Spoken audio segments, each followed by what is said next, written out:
but and I'll talk about that in the second half. I want to break for now, and we can either take a few minutes break for a bathroom, or we can have a discussion.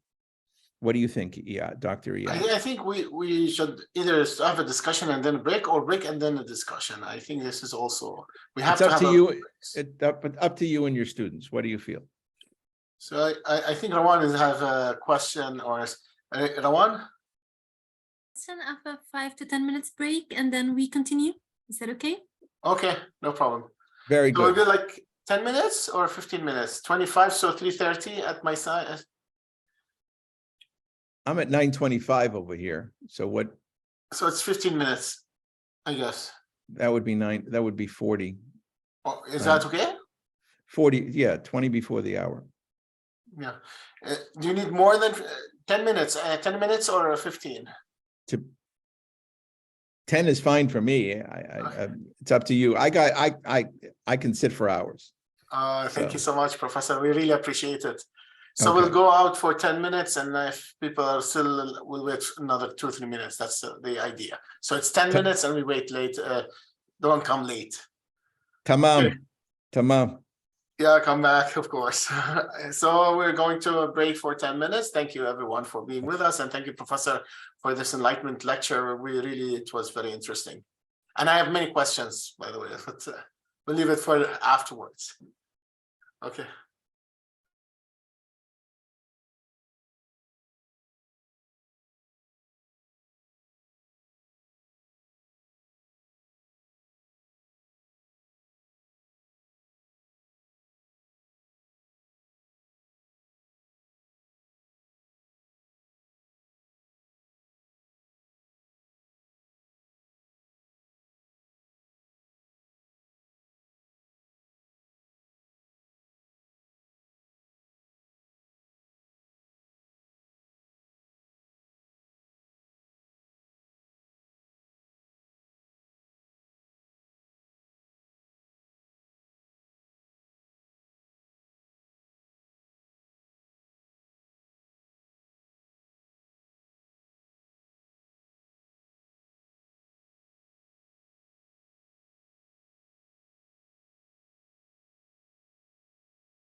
Okay, I'm ready when everybody else is.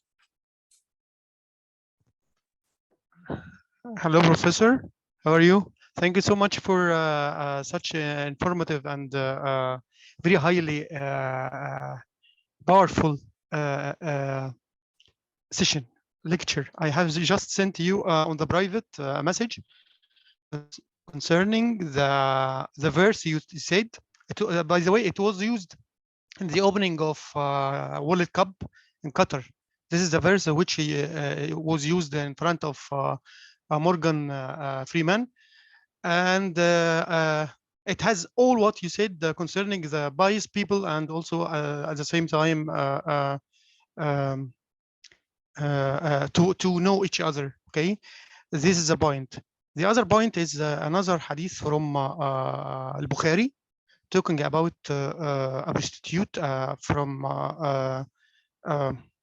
Israeli prostitute in the very past days, maybe in the time of Moses or after that time, that she gave just she used her shoe to give water, a drink to a dog, a thirsty dog. So God forgave all what happens to her. I just want to make use of the time before my colleagues in order not to take their time. Can I to talk to you? Yes, of course. Okay, thank you so much. You were talking about all what, as if you are reading my mind, by the way. The first title of my proposal in the doctoral phase is improving the cognitive schemata using the divine texts. Okay, because my master's degree was about also the schemata and the stereotypes and the prototypes and the things that dealing with psychological issues. But I have changed some of it. My topic is concerning interreligious use of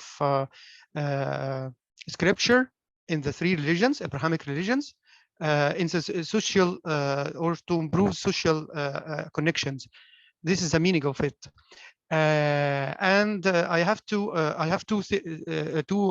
parts. I will work on the interpretation of verses, as you said, from the three box comparative, and also at the same time I'm gonna have some interviews with imams, religious men from the three religions, rabbis and imams and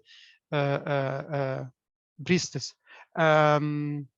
So I hope my professors, my supervisors, Professor Martin and Professor Schmitz, will allow me to come, because I'm gonna go to three places.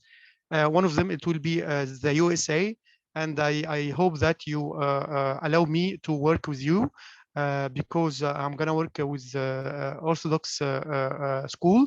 And I'm gonna work on maybe the psychological way of improving the inner peace first. Then, in order to start with, if you are innerly balanced, then you can work with the other in a very decent and proper way. Okay.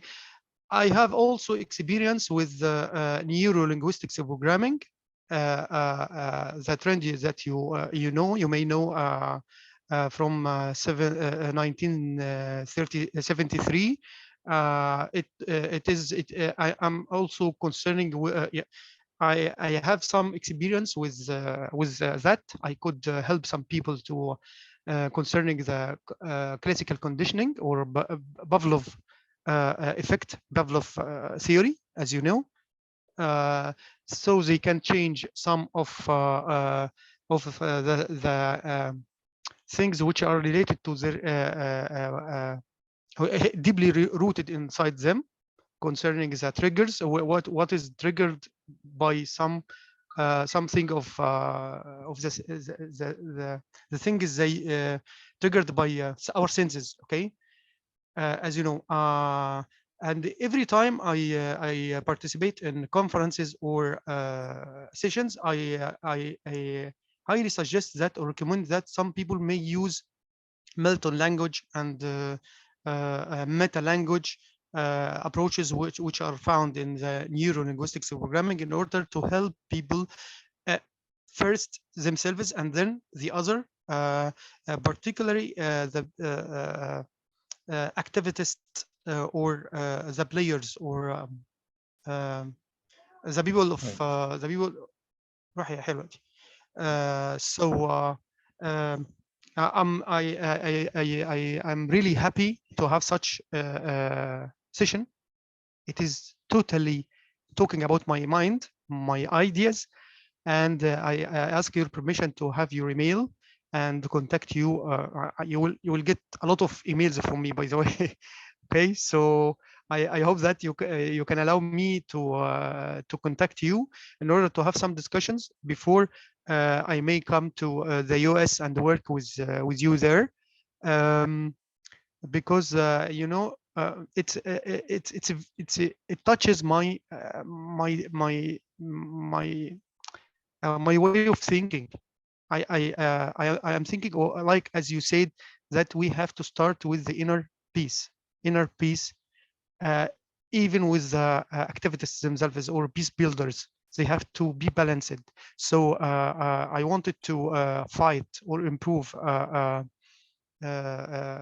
ambivalence, particularly from the religious people, because as you said, they think that in order to be religious, I have to do so and so, and they don't think about the flexibility of religion itself. Yes. No, Yes. every religion has such Yes. a kind of flexibility. Yes. Okay. It's wonderful to talk to you and hear you. Can I just ask, did you say something about orthodoxy? Yes, because I have to delimit my application. So I wrote that I'm gonna work or apply on the Orthodox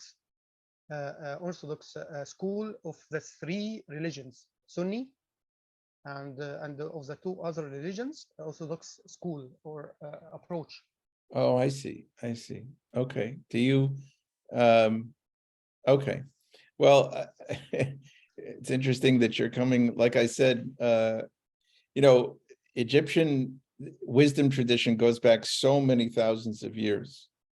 And I was just, my next book is going to be probably on something to do with that subject. And I happened to come across a wisdom statement from Egypt from, I think it could be as much as 5,000 years ago. And it's a statement from a man who confesses. He says, I don't even know who I am. And he's talking to God and he's trying to figure out why he does what he does. He says, I don't even know who I am half the time. And he says, I follow my mouth. In other words, his mouth tells him who he is, and like a cow in grass. He says his mouth is following like a cow in grass, and he has to follow his mouth where he goes. So his mouth tells him who he is before he gets to even think about it, which is such an honest self-examination of the problem of using words without thinking. And you know, the cognitive constructs, and I'll talk about this more in the second half, the cognitive constructs that we create with every word that we use. There's some sort of there's something called psycholinguistics, of course. George Lakoff and psycholinguistics is that each word, and this is in cognitive therapy and cognitive psychology, Aaron Beck, each word creates a reality. And the religious traditions understood this in terms of mysticism, but every word has power. And so when people say things, like people swear a lot, so they're saying the swear word constantly, and they're not even thinking. They're just letting their automatic reactions go to swearing, and the swear very often is misogynist. It's something very much against women's bodies, and they're not even aware, but they're saying these things, and so destructive to their way of thinking, and they don't even know the impact it's having. And in the great religious traditions, it's supposed to be the exact opposite. You're supposed to think about every single word before you say it, because it's either a blessing or a curse. And the religious notion of blessing and curse is a cognitive schema. It's basically you constructing the world. Yes. And you know, 5,000 years ago, an Egyptian man is sitting there saying, I don't know who I am. My mouth, you know, tells me who I am, like a cow in grass. It was just and he had an Egyptian sense of humor 5,000 years ago. That was so cute to me. That was also. Yes, you are very right, because I'm just sending you now. You know, these verses starting from the last one, because I have put them in wrong order. 24. Oh, I love it. Okay, do you not see how God presents a parable? A good word is like a good tree. Its root is firm and its branches are in the sky. Okay, Where is this from? In Abraham chapter, by the way, in Abraham chapter. Abraham chapter where? In Quran, in the good book. Okay. In the good book, to be Good. embedded message, as you said. I Very like this good. very much. I like this very much because the embedded messages, as you said, it's a kind of Milton language or Hebonitic language. Okay, Hebonitic language. Which surah is that? Abraham. Oh, Surah Abraham. Okay. Yes, it's number 14. Yeah, if you could just send the link, would be better.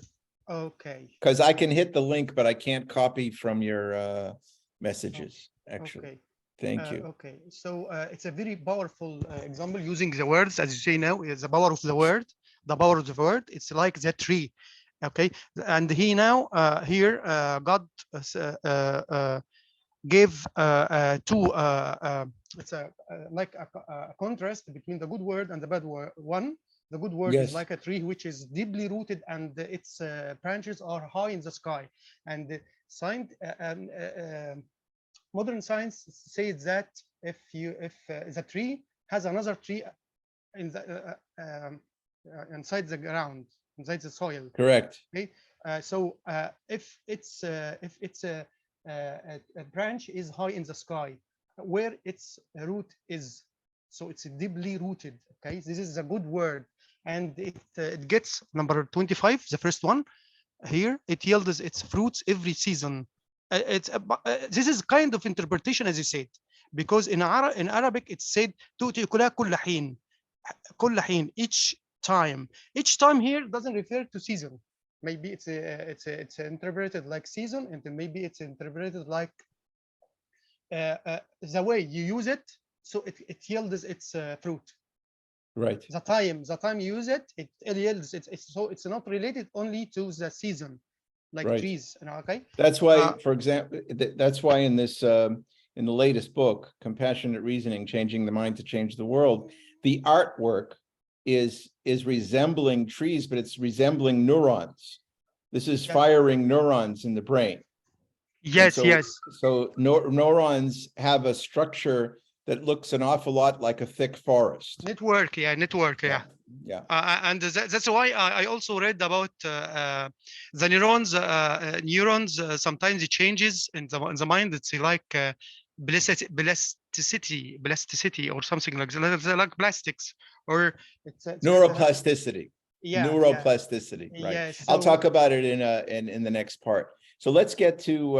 I don't know if everybody's back. Yada, is everybody back, or what do you want to do now? Seems that he doesn't hear us. But actually, Dr. Gopin, now that we have time, I think there wasn't enough time during the introductions, but I don't have to introduce myself to the students, but I wanted to say hello again. And I'm very happy to see you. And I was thrilled to know that I would have the chance to have another lecture with you. Yes. And I say this, another lecture, because Dr. Gopin was a teacher for me in my master's program and in the PhD program. And he was one of those professors that understood that we needed to look at the heart. We needed to go deeper. We needed to talk about inner peace. We needed to really bring that to the table. And every single lecture, wherever I have been able to listen or engage, I'm always left with a lot of questions. And when I'm left with a lot of questions after a lecture, I know I just went to a good lecture and a good seminar. So thank you Laura. again. So I'm here now. I've been with Armina.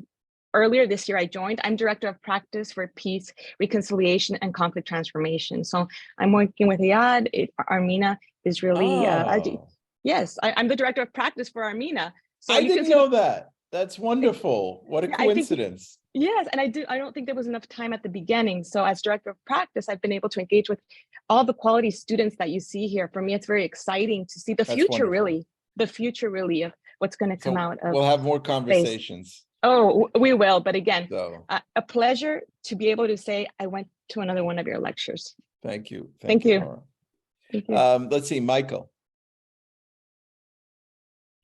So first of all, thank you so much, Dr. Gopin, and I'm quite impressed and I'm quite happy also because I've known that you are giving a lecture yesterday evening from Dr. Iyad because I was taking another open seminar with another part of the faculty. But to go directly to the point, first of all, I'm sorry if you can hear some music, but my neighbors have a bad habit. They like to listen to music on Friday super loud. I need to reconcile with that actually. I'm fine. I can't hear it. It's good.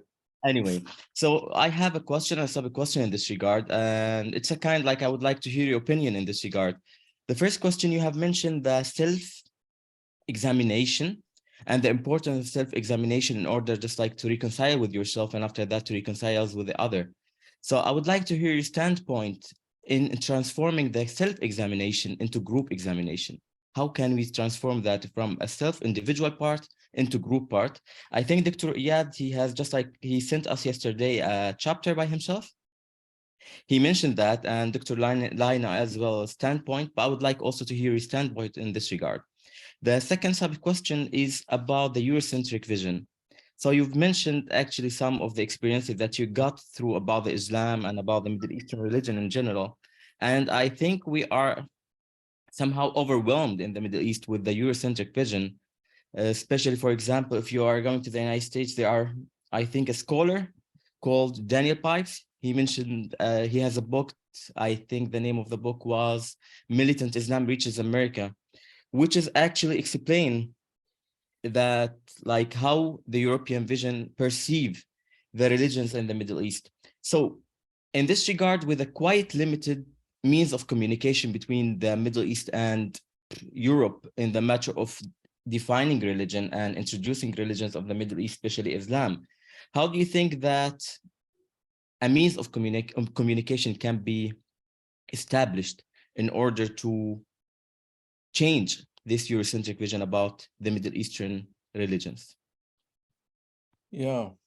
Okay, so there was two questions: the self-examination going to the interpersonal, the collective, and the one about, I don't tend to use the labels, but about, we'll talk about Pipes for a minute. So I'm trying to think of a name of a colleague that I have. He writes the books on religion and violence. Part of what I have to do is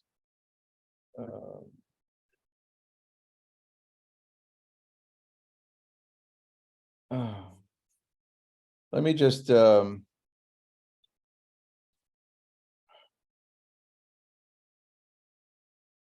looking for somebody. I can't recall his name. I want to make a contrast between him and Pipes. Pipes is not a scholar of religion. Well,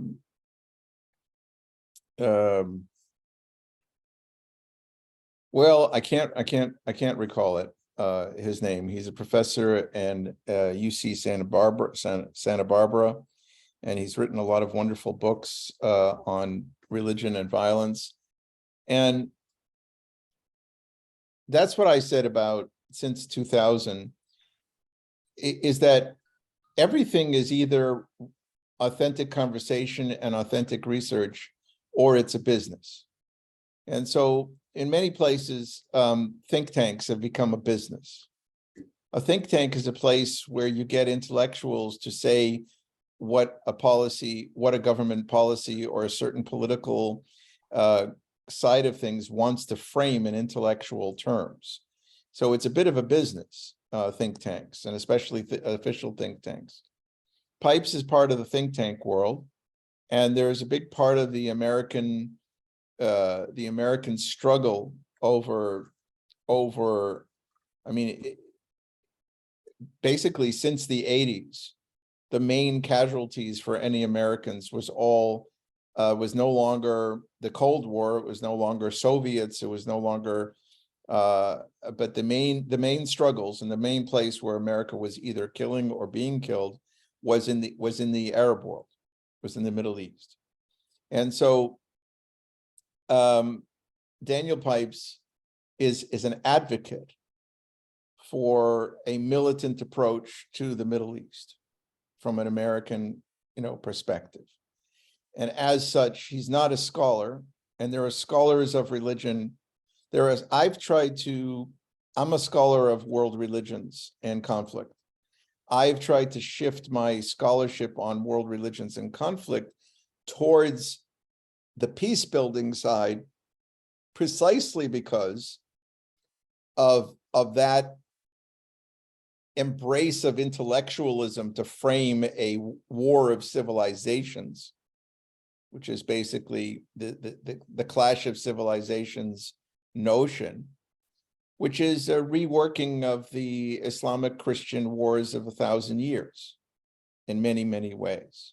It's just for Pipes, it's a Judeo-Christian war against Islam, or Islam against Judeo-Christian, which is counterfactual, anti-historical, untrue. I mean, there's so many things about it. It's just advocacy, it's propaganda. And but that doesn't mean that there aren't scholars who focus on the uses of religion for violence in all the traditions. So Michael Sells wrote a book called Bridge Betrayed, and the professor in UC Santa Barbara, his name I can't remember, writes on religion and violence in all the major traditions. So that's scholarship. Now, as I was talking to Abdul Ghani before, is that what your brain focuses on, and this is the postmodern quantum analysis, is that there is such a thing, I believe there is such a thing out there as an objective real world, but the more that you repeat neural pathways in your brain of what's wrong with Islam, or what's wrong with Christianity, or what's wrong with Judaism, the more you create that reality. So it doesn't mean that it isn't an element of the truth, but it is a part of creating what you're thinking. So in many ways, what Pipes is doing is needing to galvanize the United States towards a continual neocon conflict with the Middle East, and their solution or their notion, which was catastrophic, as you know, by the wars that we're engaged in, of establishing democracies by force, across the Middle East. And it would also benefit their oil bottom line, their oil business bottom line, etc. So, and their competition with the Russians and the Chinese. And so we all know how that worked out. But that's very, very different than what we're doing as scholars. We're trying to understand religion. We're trying to understand reconciliation. And we're trying to understand how they can work together and what the challenges are to that. So it's true that there are good scholars of religion and violence, including Islam, and it's very important even for security matters, for self-defense, for people to study extremism and to study what the extremists are up to, how they convert people, how they change people. All of that is very important for security studies. My beef with Pipes is that it's beyond that. It's trying to get people to hate another civilization in order to continue a state of war. And that's destructive. That's very destructive. I mean, we all have problems internally to each of our religious civilizations, Islamic civilization, Jewish civilization. You have to know what extremists are up to. You have to know why they're appealing. But to make that the focus of everything is to basically prepare for war against them. And that kind of polarizing approach dehumanizes the other, and it makes it impossible for you to engage in conciliatory processes. And that's true internal to our countries. So that's how, Michael, I would distinguish between what we're trying to do and what Pipes is trying to do. And there are many, many think tanks along Daniel Pipes's line. More and more in the United States, that's a little bit passé, because since the security agencies successfully pushed back domestic attacks on the United States from the Islamic world, and the Islamic world revolted against bin Laden types. And so that disappeared from the screen. And what we need, what we know in psychoanalysis and study of conflict and violence, following Vamek Volkan's a major work on psychodynamics of international relationships, which you should read, we know that some people in anti-democratic constructs, fascistic constructs, they need an enemy. They need to have an enemy in order to scapegoat and in order to deflect from what they're stealing. And so our new problem in the United States is not, it's laughable now. Everyone knows that Islam is not the enemy now. It's Christianity's extremists, or people using Christianity to make a war of Americans against Americans. So domestic terrorism and polarization and the uses of of Christian extremism to do that is the #1 threat to the future of the United States. Everyone knows that now. So Pipes is passé, but they're also not admitting the problem with Christianity now, because everybody's in a state of shock. The last thing people expect is an internal civil war from the most powerful nation on earth. So they're embarrassed, they're shocked, they're not facing themselves, and there's no self-examination on the part of conservatives of what they did by politicizing religion. It's come like so many uses of scapegoats. The scapegoat always comes home. When you scapegoat others, you build a civilization based on scapegoating. And when you lose overseas, or when you're done with that, it comes back at you and you look for other scapegoats. And that's where we are right now with American civilization. And it's a deeply pseudo-Christian situation. Just like bin Laden was pseudo-Muslim in many ways, we have a lot of pseudo-Christianity running around that is extremely dangerous to the future. And I think the same with Judaism as well in Israel. That is the great danger. So the other thing that you mentioned very wisely, which is a further experimentation and research, is let me just show you the outline for healing the heart of conflict. So this is the book, Healing the Heart of Conflict. And I wrote this 20 years ago. It's what we do training all across. I have students all across Africa and many other places. But the first step is internal. And you can see this on Amazon anytime you want. In fact, you can get it for free from Kindle. B is all about self-examination.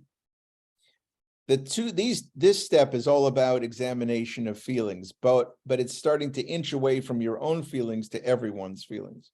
Understand is the science of conflict resolution. These two steps, step 4 and 5, are focused on observation of the other and being in a receptive mode to fully understand the other by focusing on listening and hearing. Imagination is already the place of building your new concept of family. And I write a lot in my later books on the importance of constructing a positive vision of what this is: appreciative inquiry, cognitive therapy, building a construct of what could be. So now you're way past your own narcissism, your own self-absorption, and you're into building something not only for yourself, but for everyone. And then step 7 and 8 is is the practice of the gestures and the actions that build your relationship with the other, and then the word, the use of the word, as we've been talking about before. All of these are scientific, but they're also spiritual, and they're also wisdom traditions, and they're also secular ethics. None of the things here are exclusively for religious or secular people. So this has been my methodology of taking people in training, beginning with the inside, or technically the intrapsychic, and then going to the interpersonal, and then going to the collective. I think we have to do a lot more experimentation with what works in this regard, but this has been just, my effort to do so. So I want to get to other people, and I want to go in order. So especially for people who haven't spoken yet, Mudassir. Yes. My question is that here, how analysis the reconciliation according to religion? So Mudassir is asking about how reconciliation is related to religion. Say a little bit more, Mudassir. How analysis the reconciliation according to religion? How is reconciliation understood according to the different religions? Yes. Okay. Analysis the So this will take a lot. according to different religion. Say it again. I'm sorry, Mudassir. Yes, please hear. How analysis the reconciliation according to different religion? Okay, right. I get it now. So this is it's gonna take more books. But basically you're asking a large and important question. Very often people ask questions that don't have an immediate answer. They have an answer of what we still have to research. And so that now that we are focused on a global multi-faith approach to reconciliation, we have to start respecting the fact that reconciliation expresses itself in different religious traditions in different ways. And so, and not only that, within each religion, there are many, many permutations. You can't confuse an Orthodox Christian notion of reconciliation with a Catholic one, with a Protestant one. You have to let people speak for themselves. And then a lot of those notions of reconciliation are men. So you have to have women express what is reconciliation in their faith tradition. You have to have majority and minority. And the more that you do that, there's two paradoxical things that happen. One is that you go deeply into uniqueness, and then you come to sameness.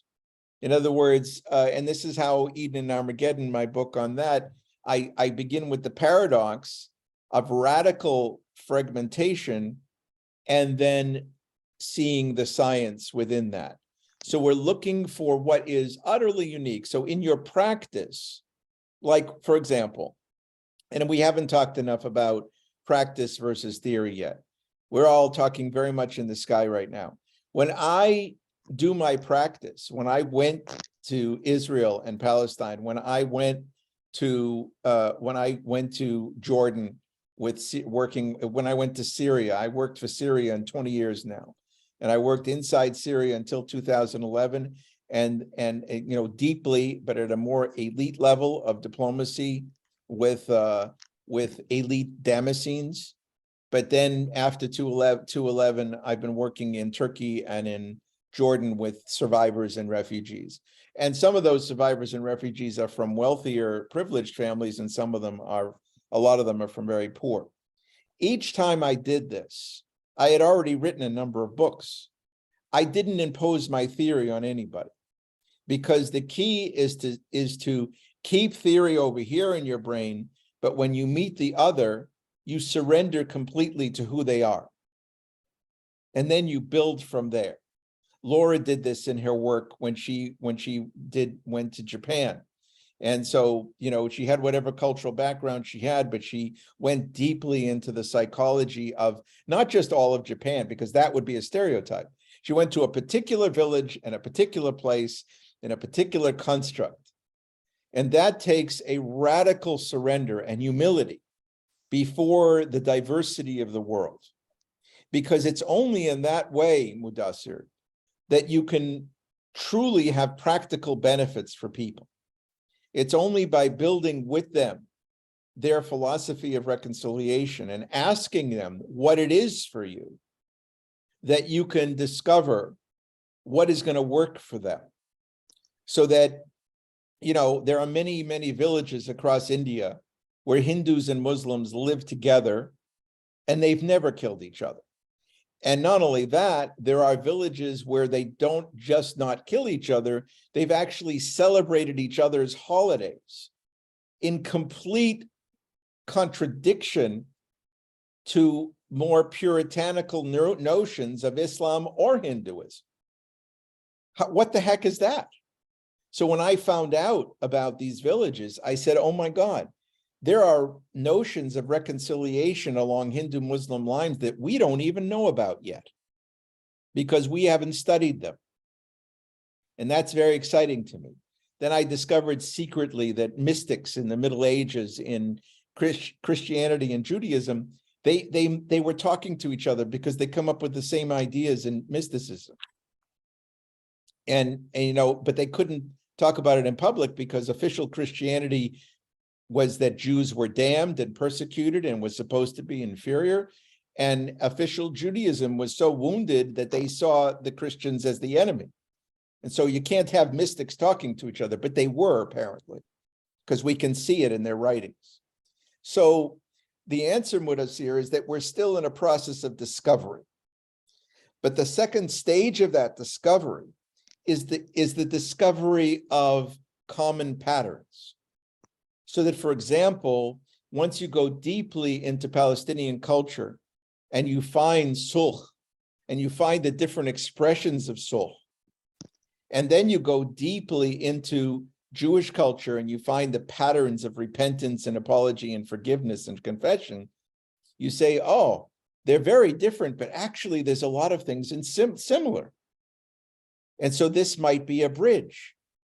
And I can tell you that from 150 years ago, when this trouble began in the 1860s, all the way to now, there has never been a single moment of diplomacy or conflict resolution on a secular state-to-state level that encouraged Palestinians and Jews to relate through sulh and repentance, tshuva. Not once. Not once, because they buried the cultures. They don't respect the cultures. There's even a struggle, I don't know if I'm going to get in trouble for this. There's even a struggle between the Palestinian Authority and traditional approaches to sulh. That both in Israel and Palestine, the secular people running police and others, they're not crazy about the religious cultural approach. So there's a kind of tension instead of an embrace, because if these two cultures have traditional notions of reconciliation based on apology, based on admitting what you've done, based on reparations, why, for God's sake, not use it? But a lot of secular people in Israel and Palestine are very intimidated by religious extremism. They don't want societies run by religious extremists, so they're not going to admit there's anything valuable in those religions. So we have a problem here, and I wrote this in the books 20 years ago, and I'm still not being listened to, that the deeper conflict in Israel, Palestine, and in many places is not Palestinian Jewish, it's secular religious. And that we need reconciliation between secular leaders and religious leaders. And I don't mean the political ones, but I mean at a deep level, in order to discover how the traditions of how the Arab cultural traditions and the Jewish cultural traditions could make more peace possible. And this is so extreme that I can tell you that in 2000, we had the agreement of certain very high levels on the Palestinian side, but not in America and not in Israel, on a religious peace treaty between Islam and Judaism to stop the fighting in Palestine. It's called Hudna. We had an agreement to a religious ceasefire, Hudna, and no one was interested. And it came from the highest levels of the resistance group there. I'm not going to say their name. So we have a conflict between religious paradigms and secular paradigms that's overlaying the others. So you can only know this when you come in and surrender your notion of reconciliation. Because I am shocked to discover that for many people in Palestine, it's about their village that was destroyed or their village that was stolen. And then for others, it's about Islam or it's about the holy places. And nobody wants to hear that kind of complexity, but it's there. And so if you really want to be a reconciler, you got to listen to everybody and then compare. I'm sorry, that's a long answer, but I feel it was a very important question. Thank you, Professor. I think it was really enlightening about it. I just have I'm sorry, I'm interfering. I was in actually some people who came from driving from London, the professor from Bradford, who I should meet in after 2 hours. He just came and made all this chaotic for me coming back to the session. But now Professor Leiner wanted to join us, but now because of the professor from Bradford, he cannot join us in this session because he should have came at 5. Instead of now, he came at 3 and his son drove him from London by car. So he had to go out with him. So I just wanted to clarify what really happened. And no, it's very good. Very good. Yeah. So do you know what really happened here? It was like a chaos. We did not know that he's coming right now. We told him at 5 after the sessions are over. So that's why Professor Leiner couldn't make it, but he's apologizing, but he will, he thanks you for being here as well. And he wanted to be part of the session, but he cannot right now because of what happened was not planned, against our planning. But this is good. If you're recording it, it's fine. I'll love his opinion afterwards. Yeah, it is a recording. And the other thing I want to ask you, we have a contradiction with a lot of people who are studying conflict and conflict resolution, for example, and centers of conflict resolutions, who are teaching these 70s, 80s resolutions aspects. But we here in Vienna, we have a different approach. We are working on conflict transformation. So part of reconciliation is developing conflict transformation towards a peaceful coexistence between people that are. So how can, now there we had a debate the other day that conflict resolution is conflict transformation. Is that can be defined as that to come to a resolution, you have to transform the conflict. But without transforming the conflict, you can never get to a resolution. So what do you think in that aspect? Yeah, I have other questions, but maybe this. Sure. Look, I mean, and I lost somebody who had a question, but well, Dr. Iyad, I think that people throw around a lot of terminology because, and as the generations of students of conflict resolution go on, we invent new language. I think that the people who wanted to emphasize a deeper approach came up with the name conflict transformation. Honestly, a lot of the people who are working in this to begin with, when they defined conflict resolution, it already included what people call transformation. I mean, that's what they assumed. And certainly Joe Monfil, who founded, my dear friend and mentor, who founded Second Track Diplomacy, his interest was in reconciliation and in conflict transformation, but they didn't call it that. He called it Second Track Diplomacy. So these ideas have been floating around for a long time, and transforming a conflict, it depends on how you define your terms. But for example, let's say you know that there's a very large movement of a one-state solution in Israel-Palestine. You know, there's a lot of people on who are talking about a one-state solution, right? So technically, that's not conflict resolution, because it would mean the dissolution of both entities and both national aspirations, right, into something else. So I guess that's conflict transformation. Anytime you go to a new state from where you were, you're transforming the whole, not only your relationship. There's something called social identity theory that one of my colleagues writes a lot of books about. And social identity theory, Karina Karastelina, is that basically my argument about social identity is that it's a fluid, constantly evolving process. You know, we are arguing about what it is.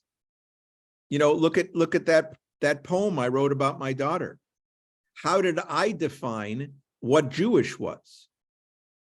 So it was evolving. I was looking for a new definition, but it was a new old definition. It was a new old definition. What do I mean by that?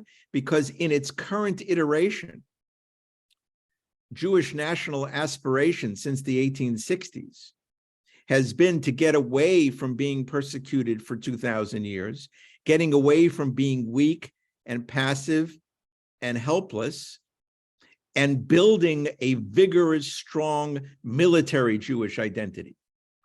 And that has been since the 1860s, deep inside the soul of millions of Jewish people who are Zionists. Or Zionism is a distracting word, Jewish nationalists. And Jewish nationalism is that, and many, many nationalisms, Polish nationalism, all of these things are an answer to defeat and a new concept of a strong national military independence, economic independence, and even, you know, domination, right? But that's not here. Let me show you. I want to show you something really cool from just giving you an example of something that'll. This is everywhere I go when I'm in conflicts, I read. And I ask people to read, I do two things. One, I ask cab drivers what's important to them. And I find because, and by the way, every cab driver in the Middle East that I asked, what's the most important thing in Islam for you? They all quote the verse that Abdul Ghani quoted. So that says a volumes to me about what their essential Islam is for them, right? And so it's the same thing, you know, what the verses are that you consider the most important, that's really something. That really says this is the essence, and it helps you to understand. Let me share a screen on showing something. This is I take classes to many places, and the classes become a form of peace building. And I would love to collaborate with you, Moriad, on having our students go together to different conflict zones. I specialize Israel-Palestine, Syrian refugees, and Jordan. This is Syrian children survivors with mental, with deep emotional problems in Amman. I've been working with them in an amazing mental health center for years. These are just different places that my classes have gone. This Belfast is our class. This is a refugee camp near the border in Syria. This too. And then I want to show you, something. You recognize the old city and the Haram al-Sharif, of course, but I want to show you this. No one would recognize this.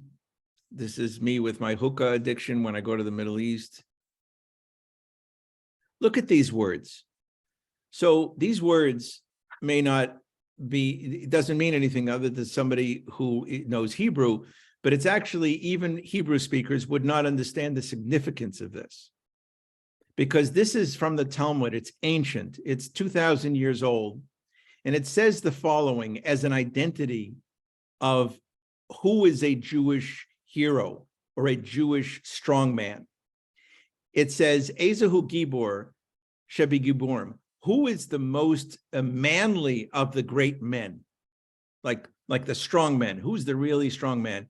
Zeh shekovesh etz Yisro, the one who can conquer his worst impulses.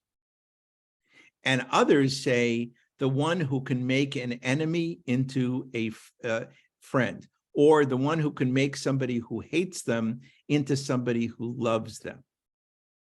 Okay, so the reason I raise this in the context of all these pictures is Iyad, is that that's the definition of Jewishness for a couple of thousand people who have broken their backs and failed to create coexistence in Israel-Palestine. You know them, you've met them. And the fact is that their definition of self, their social identity, has evolved into this old new construct.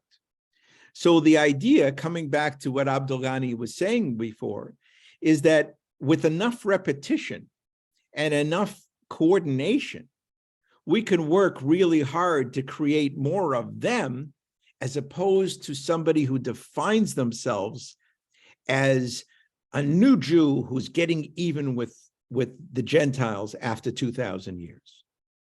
And it's the same thing with bin Laden. You know, I'm the kind of Muslim, I destroy the enemy in the West. That is what it is to be a Muslim.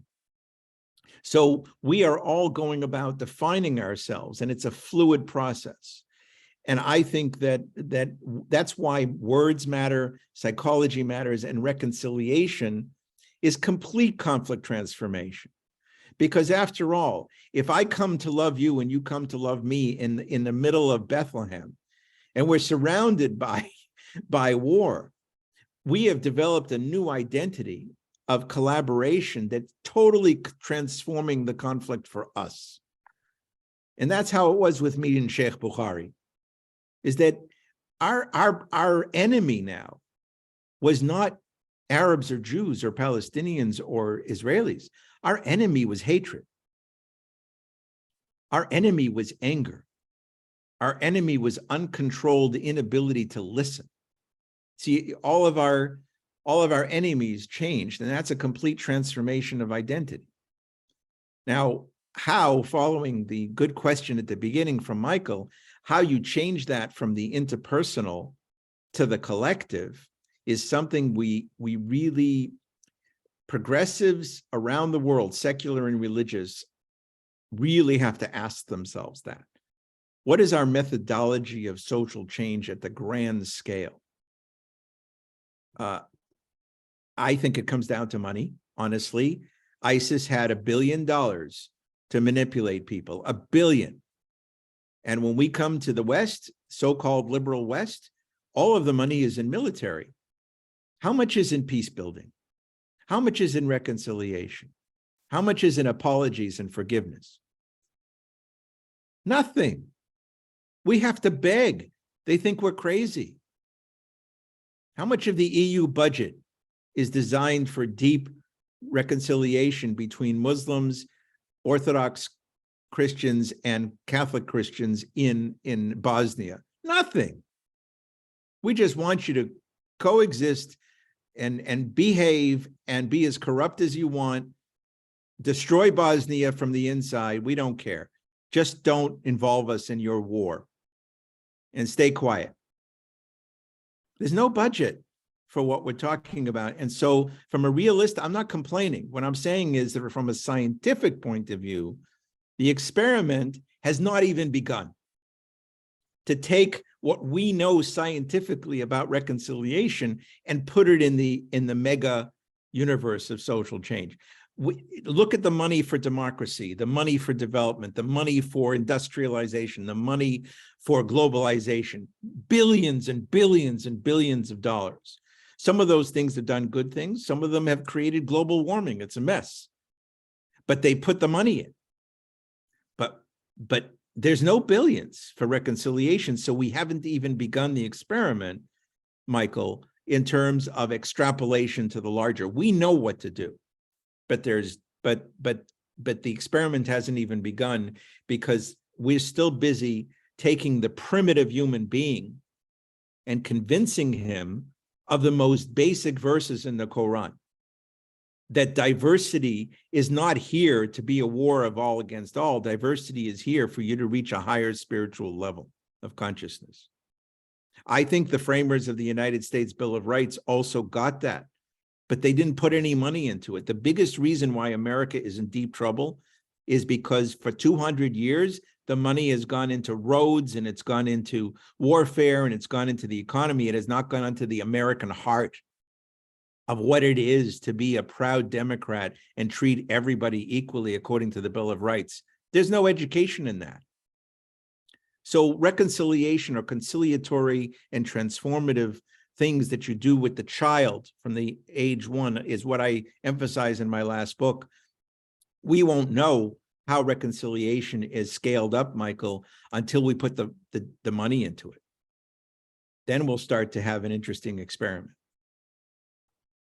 Dr. Gopin, I must say, I'm very happy you spoke to this, because for me, this is something I come back to all the time. So for the past 15 years, in terms of going from the individual change, which is something that we focus deeply in some of the work I do in some parts of the world, we're so focused on this work, and we've scaled it up to 12, to 15, but we can't go further, because that personal transformation and then that group transformation of 15, for it to really be sustainable, it takes it's so labor intensive, as you know, and it also takes so much time during the year just to prepare to make sure that you can sustain it with the people you work with the networks you build.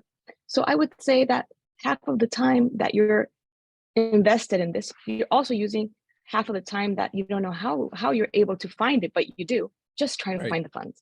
Right. And at the end of the day, I look back, I've been with Colombia for almost 6 years. I've been with Mexico for 5 years. I've been with Japan and parts of the Middle East for 15 years. And for the past 15 years, that's the one question that we've always asked. Why? Why is the money not there? Because if it was, like you said, people know what to do. But if you spend half of your time and then there's burnout, like you said, half of your time just looking for the funds, the other half doing the work, exactly, you're going to burn out. That's It's going to exactly happen. right. It's going to happen. So, thank exactly you for right. thank you for speaking on that. Iyad, procedure-wise, do you want to? I do have a second part, but I also want to continue the questions. So, what do you want to do next? So we can go to the second part, and then we leave the question to the end of the session. Well, I feel bad. How about if we just register a couple of the questions and keep them open, and then I'll try to incorporate the answers into my next part. Is that all right? Okay, yeah, that's also because we're just leaving out Abdurazik. Abdurazik, would you like to speak? And Abdelghani, you spoke already, but if you had a brief question. So Abdurazik first. Okay, thank you so much, Dr. Mark. Just I want to comment or to ask something related to the idea of how the use of religion, how religion could be useful in conflict, transformation, reconciliation, and so on. You mentioned that religion could be a source of conflict and a source of peace at the same time. And I'm now trying just to imagine how we can have a world in which we have, one entity could serve the two extremes. The positive extreme, which is peace, and the negative extreme, which is conflict. Because even if we review the literature, we can see, or we can conclude that the number of situations in which the religion was or had been a source of conflict, a source of dispute, it's numerous. It's more than, and personally speaking, I cannot remember any case in which religion can be a source of peace. And especially when we talk about religion, whenever someone talks about religion, he starts positioning their self either as striker or as a defender. So Very good question. Please go ahead. So, and if it could be, for example, if we could think that religion could be a source of peace, what approach can we use? Are we going to talk about a new religion or the same ordinary religion that we are talking about, the one that we are living? Judaism, the ordinary Judaism, Christianity and Islam? Because when we analyze, even though there is some principles that invite people or to call for, or it has an appeal to or inclination toward peace, but in the scripts, it's full of violence, it's entice violence and so on and so forth. So how can and what approach we can use religion as a kind of a tool for transformation? Thank you so much. Okay, so, and Abdelghani, we're running out of time. So let me just, we have also Rawan. let me just move on. What? We have Rawan and Omar. Maybe Rawan can, maybe they all speak their questions and you integrate it into your work. Yes, I'll integrate. So Yeah, that's Rawan really and nice. Omar? I don't see any other questions. Yeah, Rawan. Ah, over there. Very cute. Okay, so Rawan? Yeah, so my question, I watched your TED talk, and you said that you started trying to explore how people can be from like the victims to become the perpetrators, and how can you change from one group to the other. And Yes. then now we're talking about reconciliation and the heart and understanding your inner self. But when you're acting as the victim, but at the same time you're using the same victimization against another people, then there's no space for reconciliation, because you don't give yourself that space of understanding yourself and why you're doing that. But on the contrary, you're kind of duplicating that and having a kind of a dominoes effect all the time. So where do you draw the line?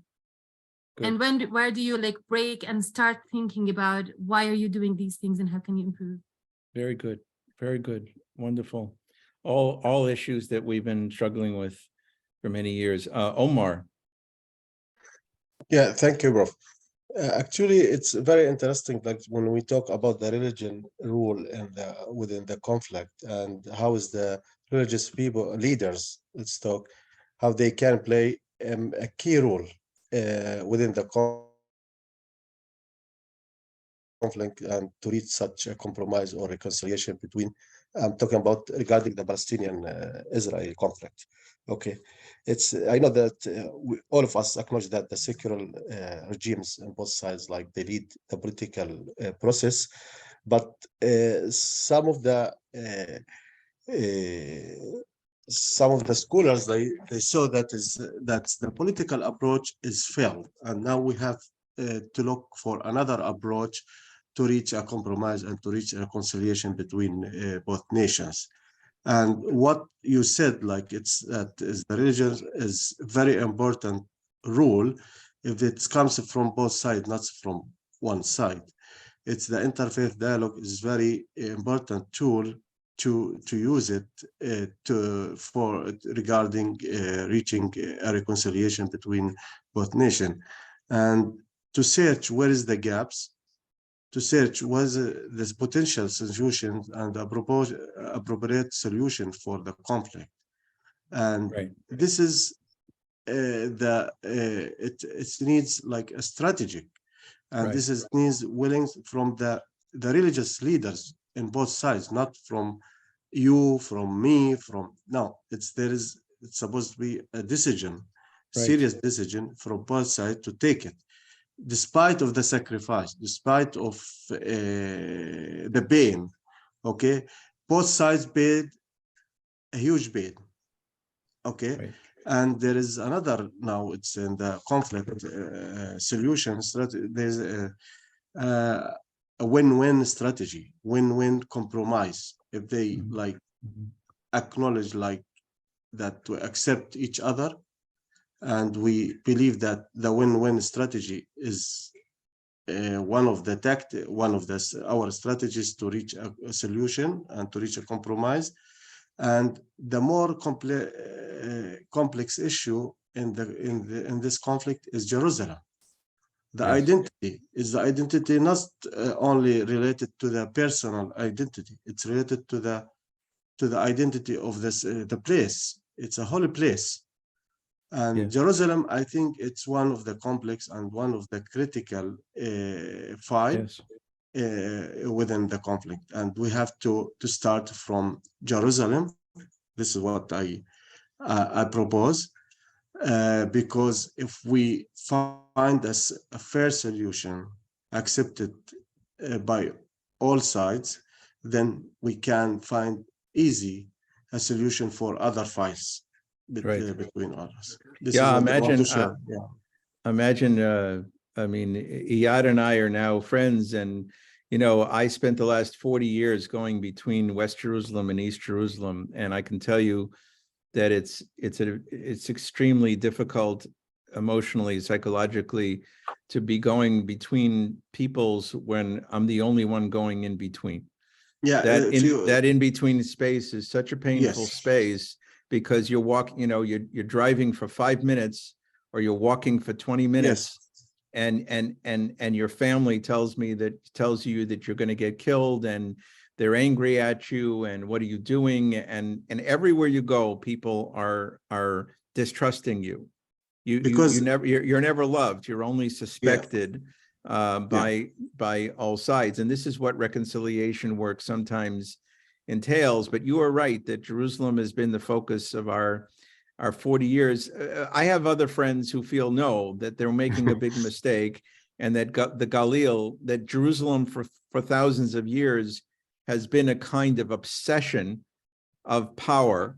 I mean, the European powers, I don't know if people know this, but one of the reasons why the Church of the Holy Sepulchre is divided the way it is because in the 19th century, there were entire wars, hundreds or thousands of Europeans died on European soil because they were competing over pieces of the Church of the Holy Sepulchre. I mean, that's insane, right? So, and I have rabbis who feel that all of this focus on buildings is a kind of idolatry, because the real religion is focused on saving lives, and that sticks and stones should not be the focus. So there are, for all of the people who are fighting over the focus on Jerusalem, there's many others who feel that buildings and places are not at the heart of the spiritual religion. And that's why I have a lot of friends in the Galil who try to work on Arab-Jewish relations in a different way. But of course, that's only with Palestinian citizens of Israel. But they've gone over back and forth to Palestine. And in the good days, they had many people coming over from Palestine into the Galil and talking and building together. We've tried for 40 years these different forms of reconciliation.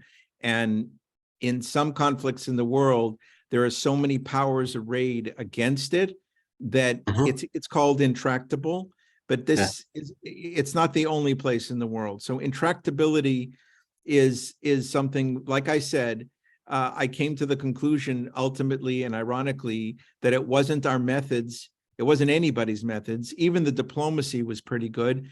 It's that there's no money in it. And when I say there's no money, you're starved. And the same people who are risking their lives and alienating their families are also becoming impoverished completely, losing their families, all in order to be the bridge across sides. That is, anybody who would look at that from a constructive military or point of view would say, well, of course, it's a joke. You can't have victory when you have no supplies. So and I wrote about this in the books, and you can read it there. But I think you've all raised very, very good, important points. Rowan, the point about abusers who become the abused who become abusers is a universal pattern. Every family with child abuse, every family with parents who are abusive, they've almost always been abused themselves. And some of those who are abused become fascist abusers of the whole society. I mean, there are people right around your region, and I'm not going to say who ruined their entire civilization because as a child, they were strung up by their legs and beaten, in public by their own father. Imagine the humiliation, the pain, the suffering from the person you love the most. And now that person takes it out on his entire country. So abuse is passed on. There's no question that that's happening with the conflicting definitions of what is a Jew and who is a Jew. But it's true of many, many groups. And it's also true that the men who get abused by the more powerful army, they go ahead and they abuse the people who are beneath them, children, women, etc. I want to emphasize that this is a global psychological problem with how you stop the patterns of psychological abuse. I think that I would recommend Viktor Frankl's book, Man's Search for Meaning, because in many ways, the people who overcome abuse of others are people who have invested their lives in meaningfulness, that rises above the abuse that they've taken. And I think that discovering meaning beyond domination, because if your only definition of self is that you can put your boot onto somebody else's neck, it's pretty sad, and eventually you're going to end up killing yourselves. And in every culture, and there's a lot of people in suffering societies in the Middle East where there's too many people in the military services or police services who find their definition of self that they have a boot on somebody's neck. And what we need to do in terms of conciliatory processes is really, really speak to the people with the boots on and help them, treat them as human beings, and help them discover a different identity, a different source of meaning in their lives. And Yes. we have done this. We've done this with police in many countries. We've done this with police in the United States.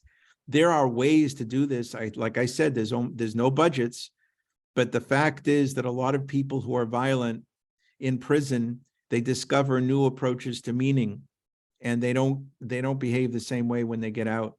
So we're just beginning this process. It's extremely underfunded, but there are ways, and it's the same with religion. I want to emphasize that the first half of what I said is that religion, there are two radically different ways to look at religion.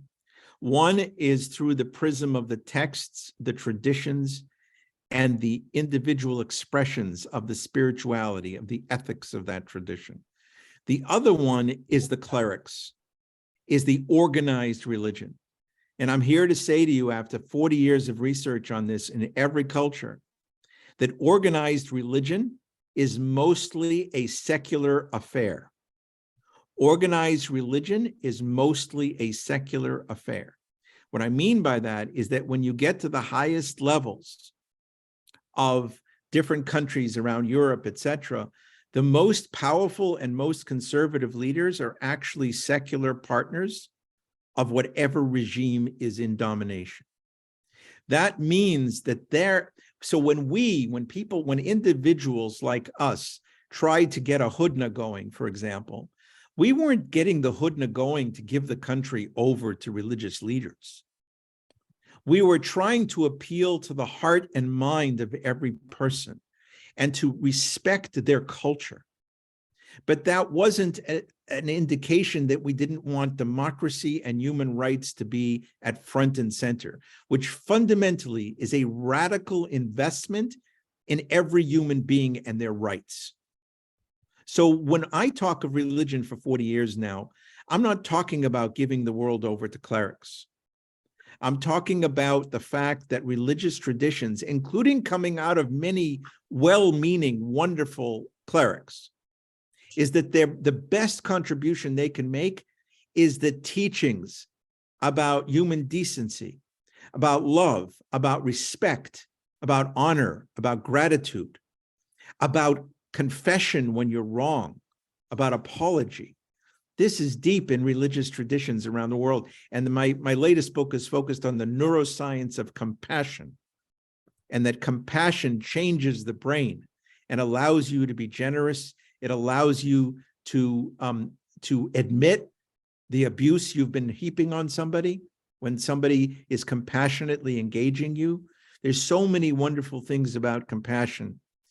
And it's an active form of love that helps people who are doing bad things reevaluate themselves.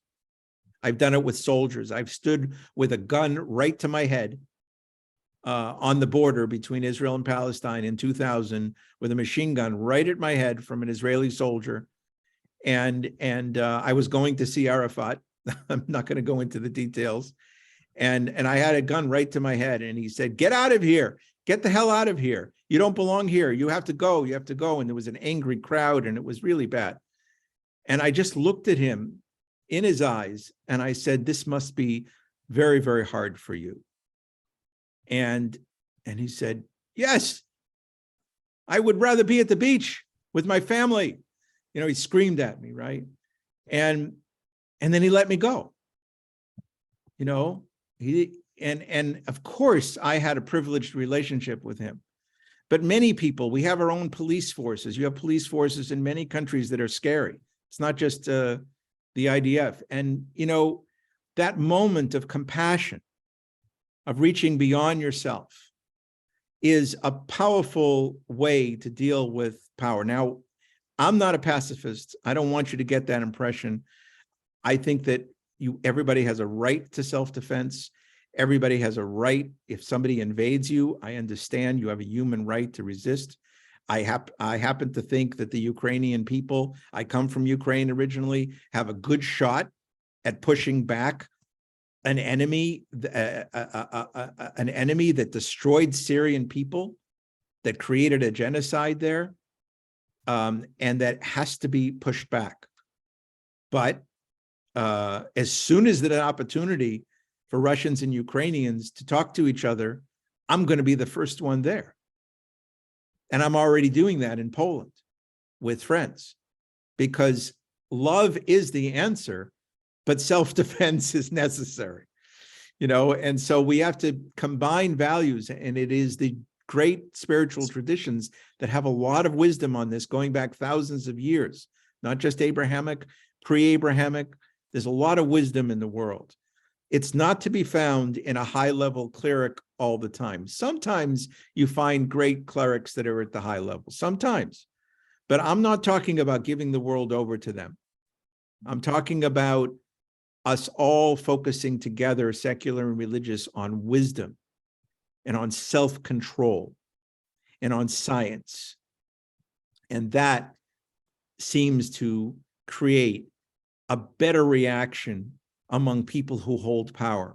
I was in Egypt, I was in Cairo, right in the middle of this whole thirst for democracy, and it was so beautiful, and I was afraid for those people because I knew they were going to die. I work with Iranians, the same thing, my heart breaks. I was in the demonstration in 2011 and demonstrations in Damascus, and I literally told them, go home. You don't know who you're dealing with. They did know, but we knew those security agencies, and we knew they were going to shoot the kids.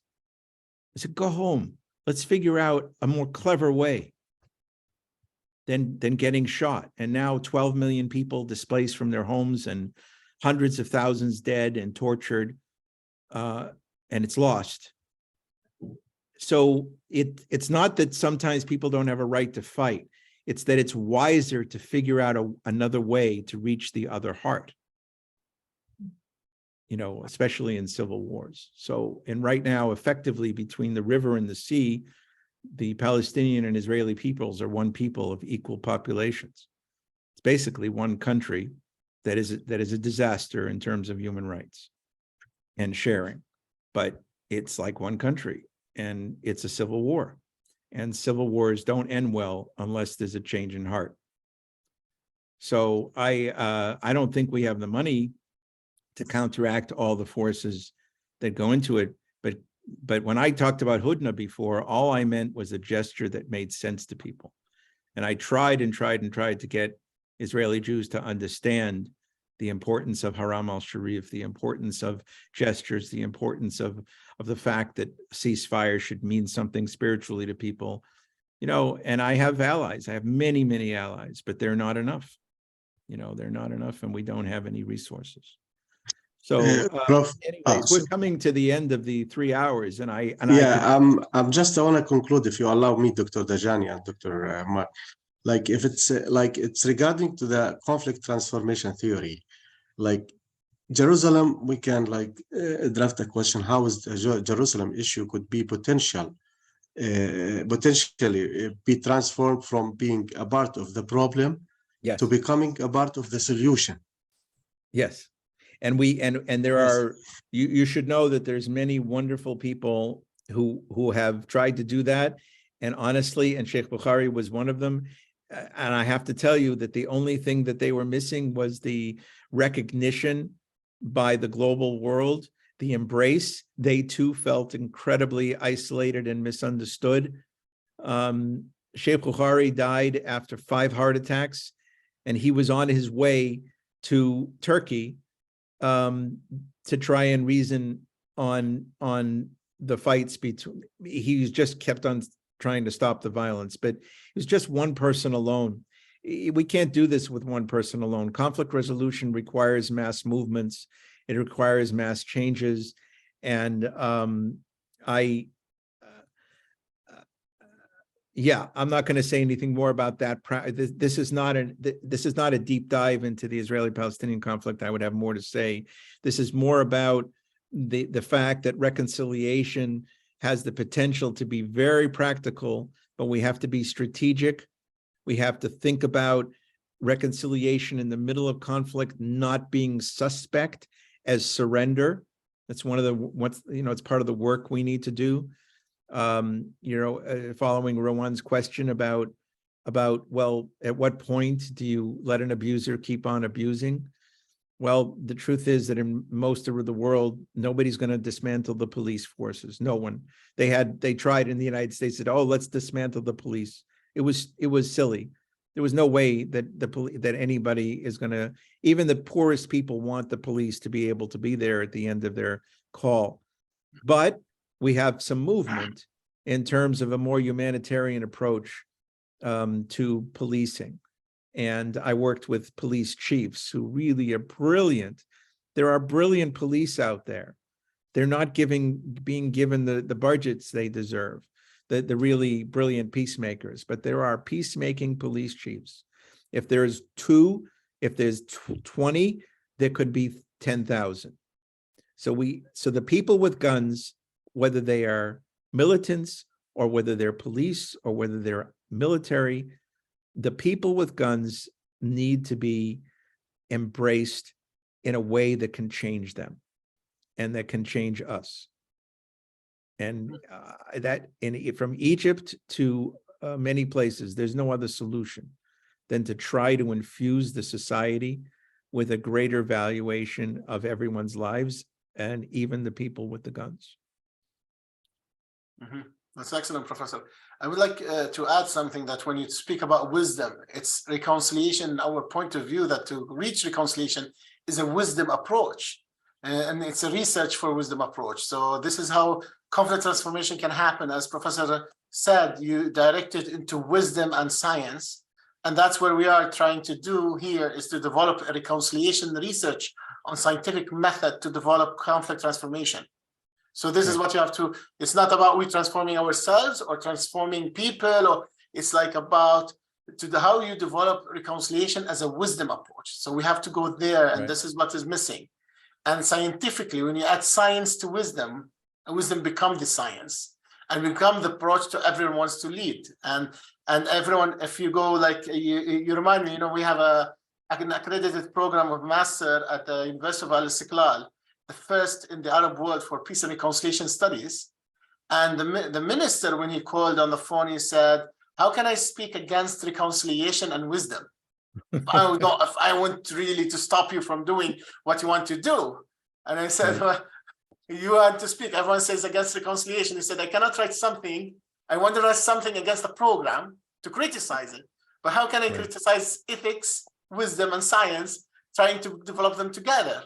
If you can do that, and it's a successful program, then if my signature is stopping you, I'll do the signature and we'll see what happens. So this is like, nobody can say no for wisdom. And other people, another thing that Khalid said in his question, why do people who are in the higher authority, like international affairs or international law, interfere in conflicts and try to change them? Because it's not their job.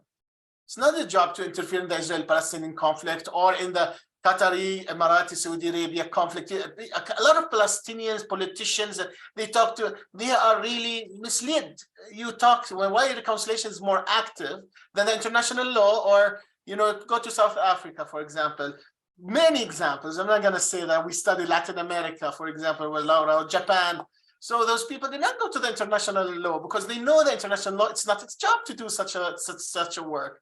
What needs to be done when reconciliation and conflict in the middle of conflict is done with the people, with the leaders. And the people has to convince the leaders the road that they want to take.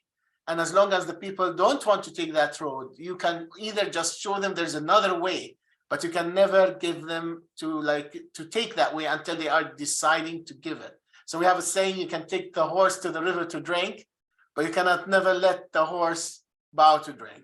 He has That's to right. drink by himself. That's right. This is part of my And that's, if you want to take something, look at the catastrophe of the poor Yemenis people. If you want to, Yemen good is a standoff between case. between major states in the region. Those standoffs are ancient between Iran and Saudi. I mean, this is the Arab-Persian conflict has been going on for thousands of years of competition. But the real way out is to embrace Yemeni people and help them with a new approach to their tribal relationships, to their relationships across tribes, their relationships religiously, the Sunni Shia divide, and to help them discover something so strong between them that it makes it harder for the states to justify continuing to destroy their country. And those states, by the way, have legitimate security needs. It's not a joke for the Gulf states to be worried about Iran. I mean, Iran is a bad actor in many, many levels, but that doesn't mean that a perpetual state of war with Shia and non-Arab entities is it just keeps gobbling up more countries that get hurt, not only Iraq, but Yemen and others. So individuals have an agency. I've been told by many government officials that I have more power than they do, because I can do what I want, but I don't have their budgets. So it's a paradox. And the super rich aren't always so interested because they're making a lot of money off of war very often.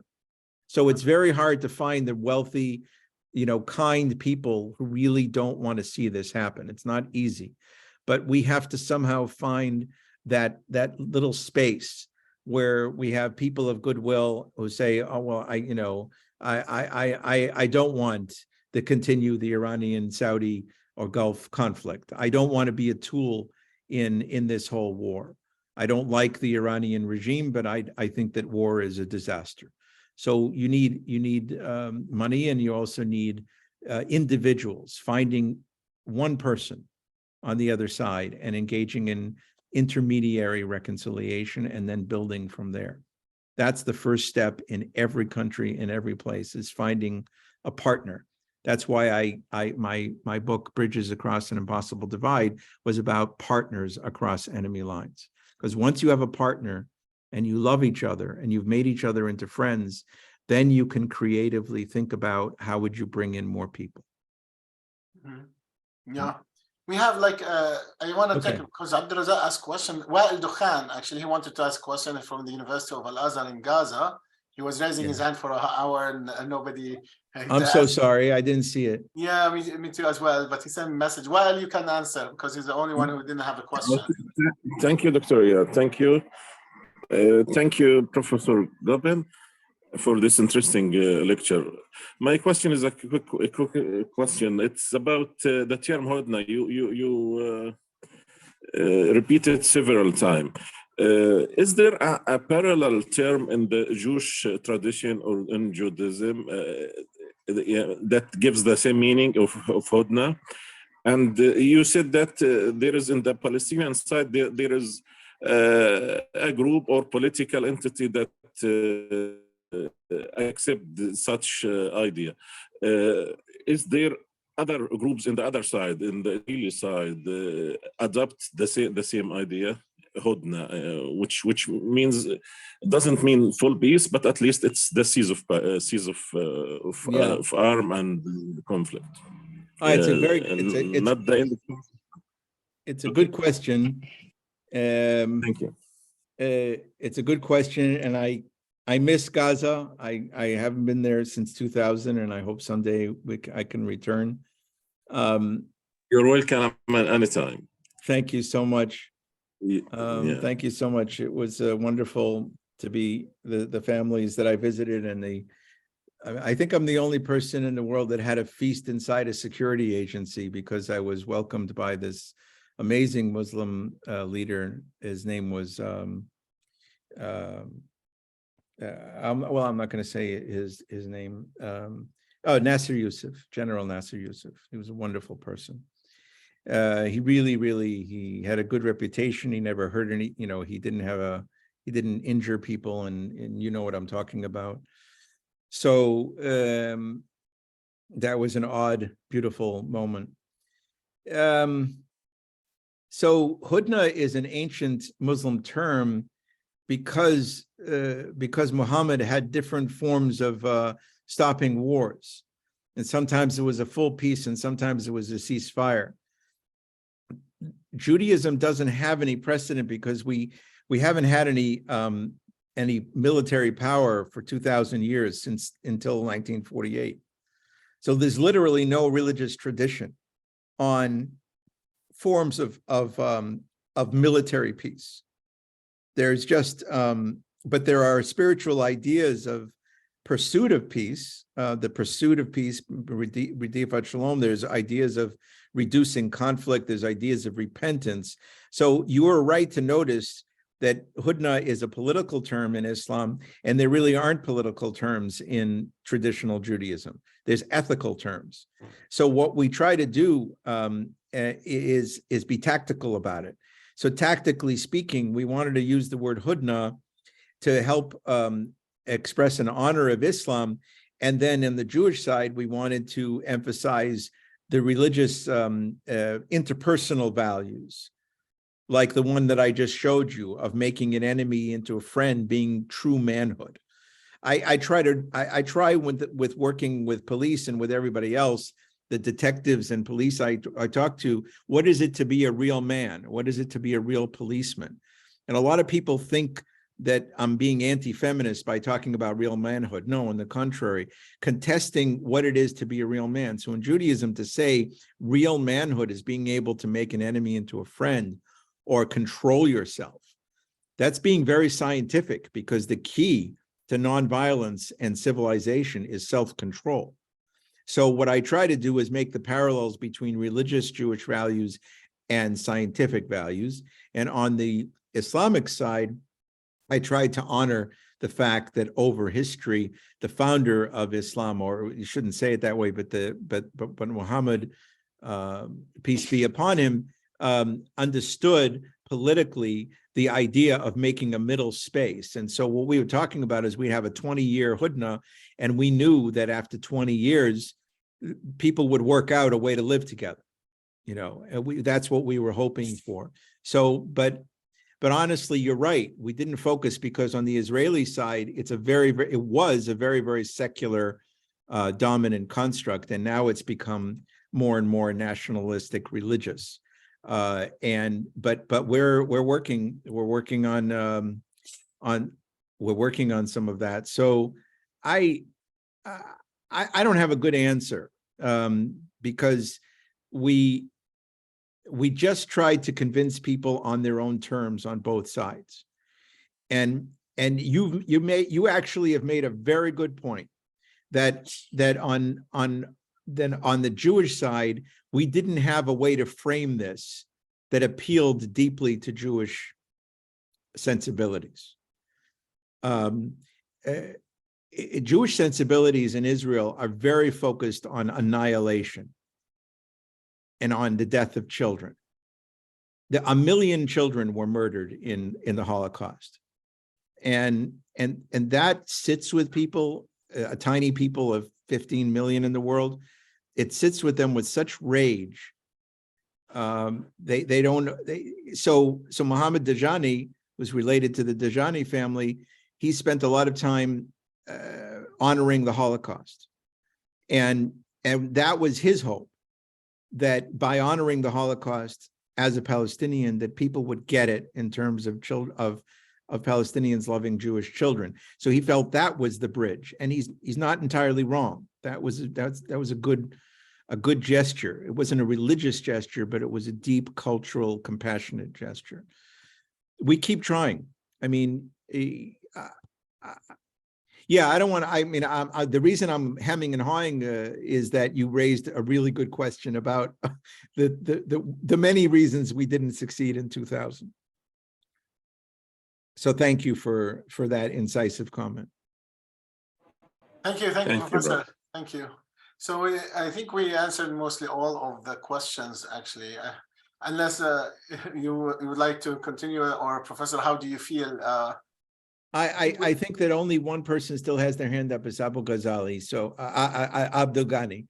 Yeah, So if you want to make a comment, Abdul Ghani, and then we should. Yeah. If you don't have time, you can go on, Chair. But I'd like to ask about uniqueness and sameness. Uniqueness and sameness, and can I connect them to identity, uniqueness, identity, and sameness, submission?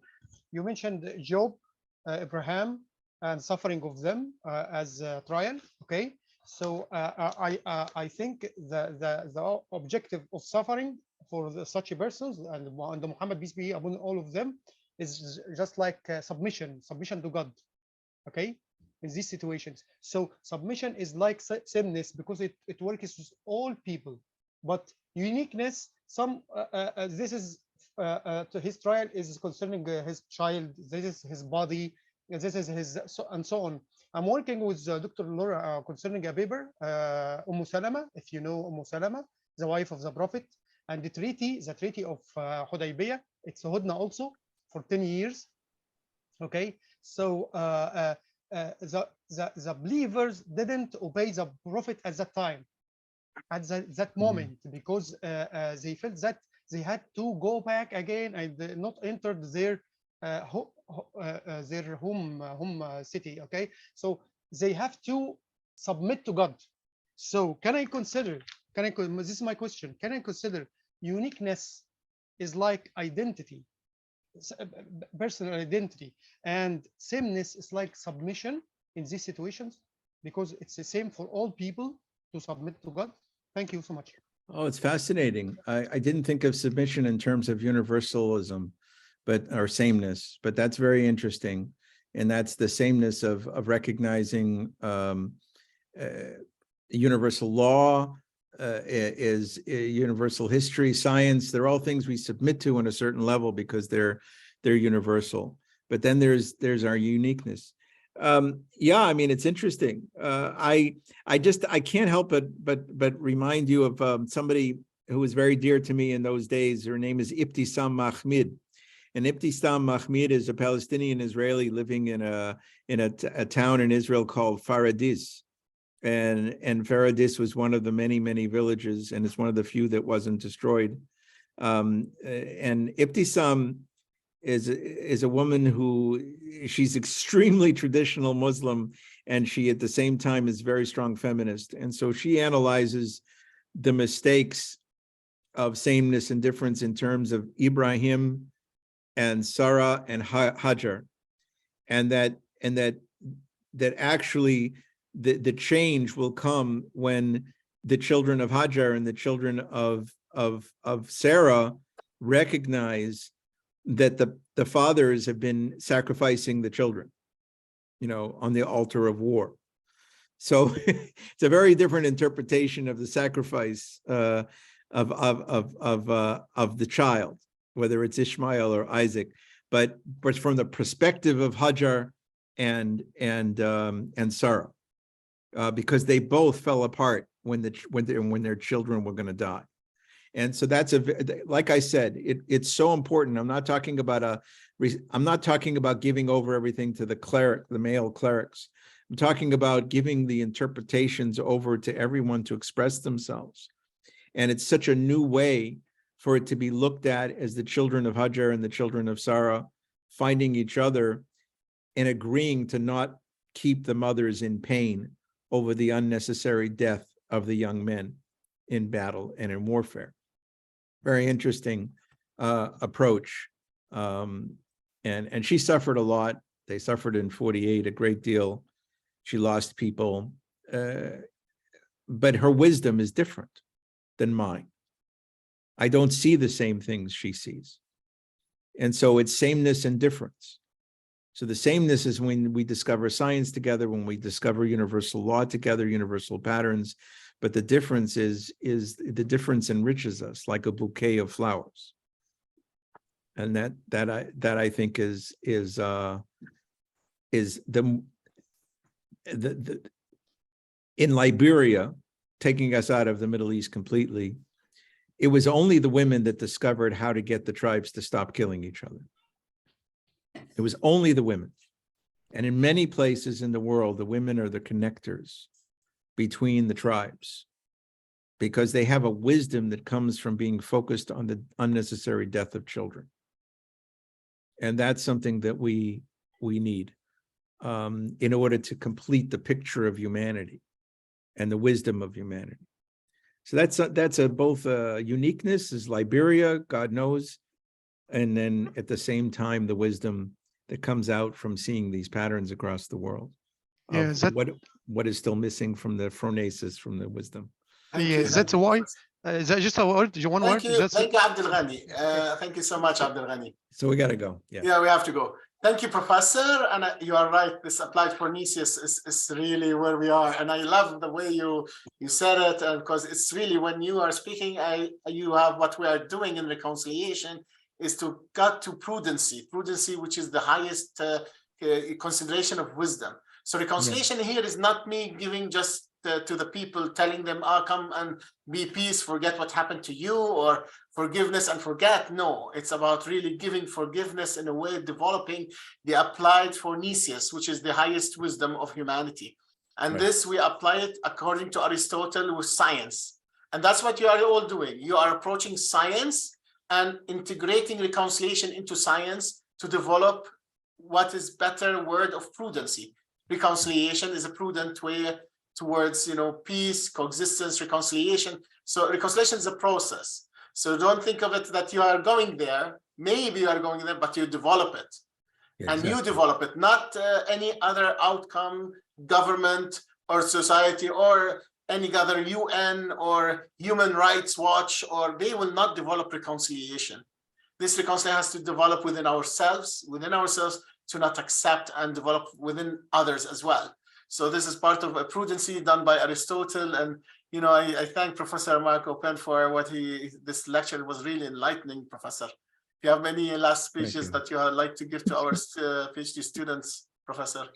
No, this is great. I would love feedback on all these books. If you see excerpts, if you see some excerpts online, always write me. I'm very, very interested in hearing from you and your ideas about the future.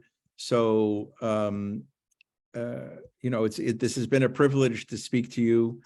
And I look forward to all the wonderful things that each and every one of you is going to do in the world. Thank you, Professor. Thank you. And thank you, Thank you. everyone. It was nice to see you. It was nice to see you, Professor Gopin. It was really nice. Thank you, Laura. Thank you, Laura, for being with us. Laura is our director of practice, by the way. I forgot to I was introducing students, but I introduced Laura as well. We had a time to chat. We had some time to chat when you were away. So no worries. Okay. Yeah. So thank you, everyone. Thank you, Professor Mark Gopin, and thank you all the students. Thank you, See everyone. you for our next sessions. Thank you. Salam. Salam alaikum. Salam. Salam.